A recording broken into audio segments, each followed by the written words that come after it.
Reading through the Bible, Numbers 14, the people rebel. That night all the people of the community raised their voices and wept aloud. All the Israelites grumbled against Moses and Aaron, and the whole assembly said to them, "If only we had died in Egypt, or in this desert.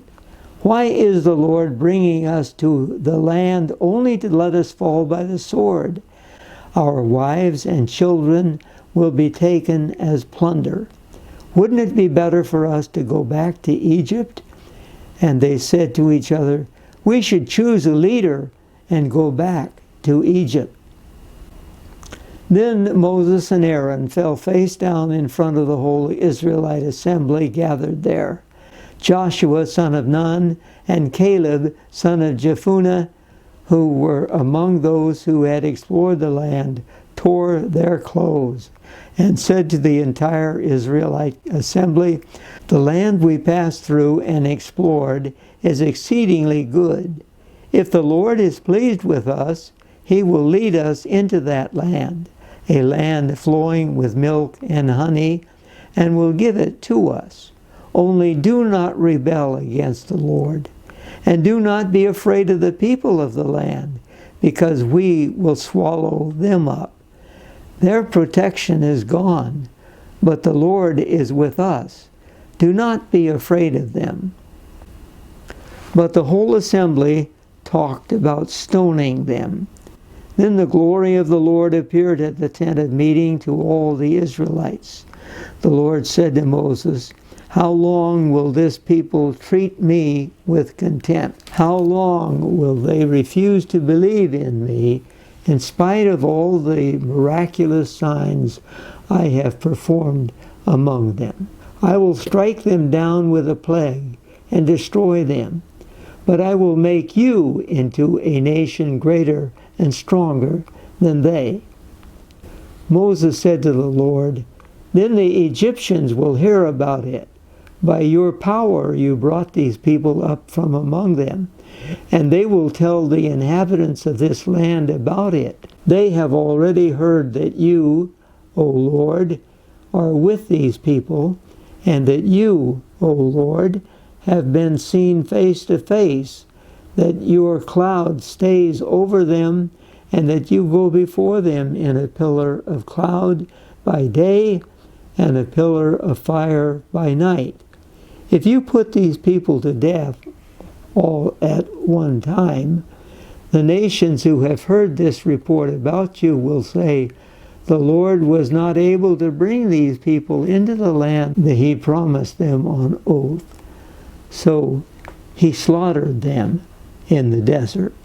Now may the Lord's strength be displayed, but as you have declared, the Lord is slow to anger, abounding in love, and forgiving sin and rebellion. Yet He does not leave the guilty unpunished. He punishes the children for the sin of the fathers to the third and fourth generation. In accordance with your great love, forgive the sin of these people, just as you have pardoned them from the time they left Egypt until now." The Lord replied, "I have forgiven them as you asked. Nevertheless, as surely as I live, and as surely as the glory of the Lord fills the whole earth, not one of the men who saw my glory and the miraculous signs I promised in Egypt and in the desert, but who disobeyed me and tested me 10 times, not one of them will ever see the land I promised on oath to their forefathers. No one who has treated me with contempt will ever see it. But because my servant Caleb has a different spirit and follows me wholeheartedly, I will bring him into the land he went to, and his descendants will inherit it. Since the Amalekites and Canaanites are living in the valleys, turn back tomorrow and set out toward the desert along the route to the Red Sea." The Lord said to Moses and Aaron, "How long will this wicked community grumble against me? I have heard the complaints of these grumbling Israelites. So tell them, as surely as I live, declares the Lord, I will do to you the very things I heard you say. In this desert your bodies will fall, every one of you 20 years old or more, who was counted in the census and who has grumbled against me. Not one of you will enter the land I swore with uplifted hand to make your home, except Caleb, son of Jephunneh, and Joshua, son of Nun. As for your children that you said would be taken as plunder, I will bring them in to enjoy the land you have rejected.